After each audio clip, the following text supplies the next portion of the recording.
Schedule posts for TikTok with Simplified's easy-to-use content calendar. You can access the content calendar on this left-hand side menu by hovering your mouse over this icon and then choosing Content Calendar. Once you're on this page, you will see an overview of all of your social media posts organized in one space to make social media management simple and easy. You can create a new post by choosing this New Post button in the upper right-hand corner or going to your desired date and clicking this plus icon. Make sure that your TikTok icon is highlighted in the top toolbar, and now we're going to upload our media by choosing this plus icon and either browsing from our media library with all of our saved projects or uploading from Simplified's amazing stock video library. Go ahead and choose your project, download as a video, and then hit Export Now.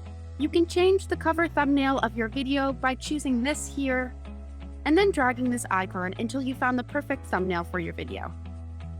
Now, all that we have to do is write in our caption, and don't forget that you can access the AI assistant right within the content calendar to help you write the perfect TikTok caption. You can add emojis by selecting this icon here, and now we're ready to schedule. By hitting this drop-down menu, we can either publish now, add this post to our queue for later, or schedule it for a specific date and time. Once you've chosen your date and time, hit schedule, and voila! Now Simplified will do all of the rest of the work for you. To use our content calendar and more, sign up on simplified.com. See you there.